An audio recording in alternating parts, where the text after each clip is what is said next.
At ito naman, ay, batang-bata ah. Galing mo ba kayo ng abroad, Nanay Ruth?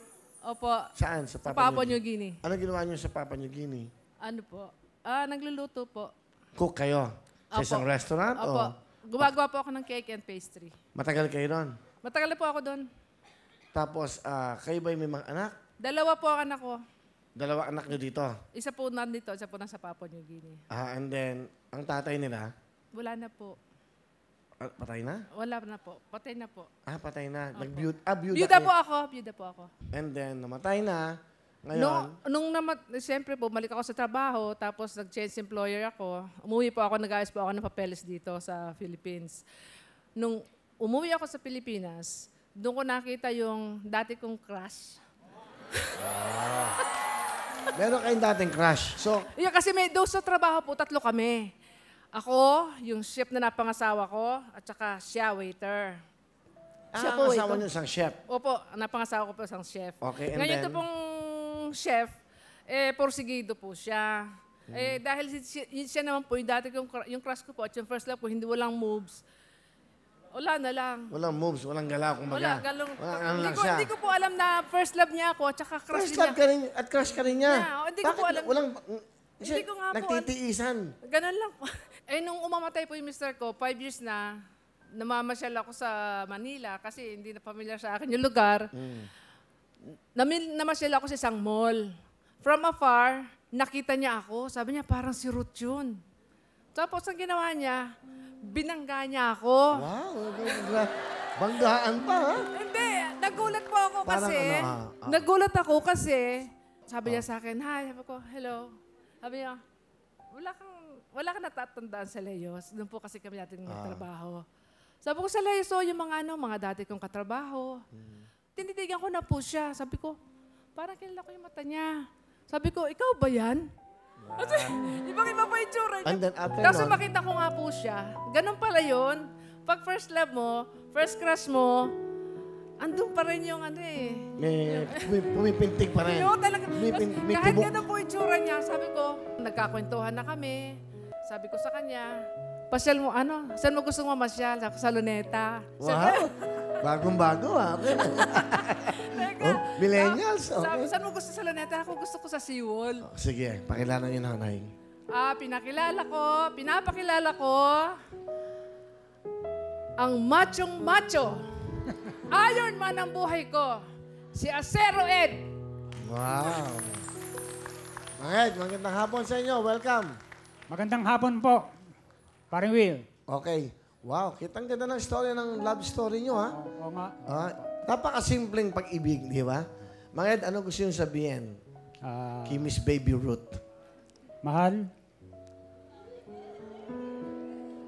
naniniwala ako na totoo nga pala ang destiny.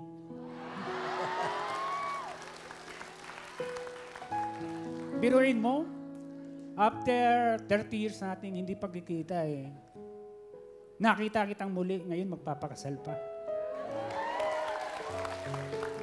Malapit na nga pala yung kasal namin, dali sa June 2.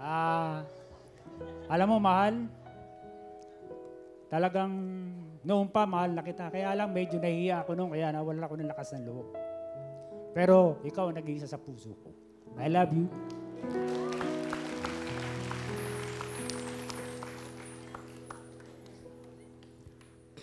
Mahal, salamat ng marami. Kasi, tinanggap mo yung offer ko sa iyo. Napakabuti mong tao. Kasi ikaw ang kasama ng nanay ko ngayon.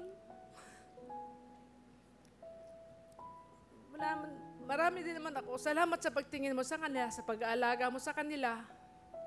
Napakabuti mo, wala akong maigaganti sa iyo. Kundi ang ipangako kong magiging tapat ako sa iyo habang may buhay tayo. Salamat. Salamat, Yamo. Pakikita ko sa iyo kung gaano ako magmahal. I love you. Love you too. Sa totoo lang, mas nakakakinig sila sa inyo, ha? Di ba? Naiyak ka, no? Nakaka-touch, di ba? Kita mo nga naman, totoo pa ng destiny. Wow, ha? Tatay Ed, naiyak kayo. Ba't kayo umiyak? Masayang-masaya. Halos speechless. Sobra. Ano hong kaligayahan yan? Yung nararamdaman nyo ngayon? Halos hindi may palubanap. Sobrang saya. Paring Bill. Ilang tulog na lang ho, kakasal na kayo. Oo. Excited kayo, I'm sure.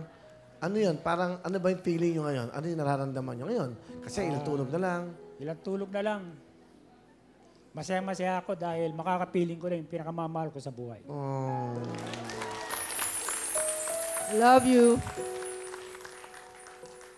Nakakaingit naman kayo. Kayo po ba yung nagkaasawa, Tatay Ed? Hindi po. Inantay ko po siya talaga. Kaya hindi ako nag-asawa.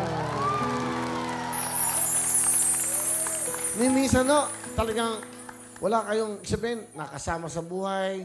Meron mga girlfriend lang, ganyan. Pero siya ho talagang inaantay ko. Kaya nung makita ko siya, nilakasan ko na yung loob ko, binangga ko na siya.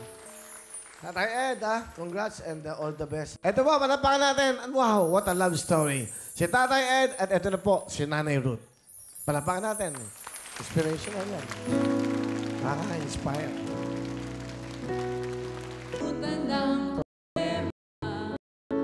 Kapag nagiling ka,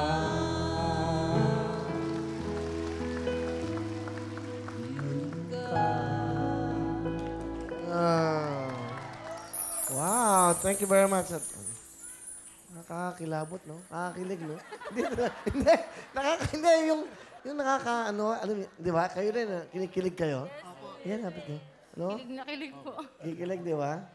Tay, ito po, 10,000 na pang Thank you. Pariwi, salamat. pag-ibig nga naman, no? Nakakaingit, no?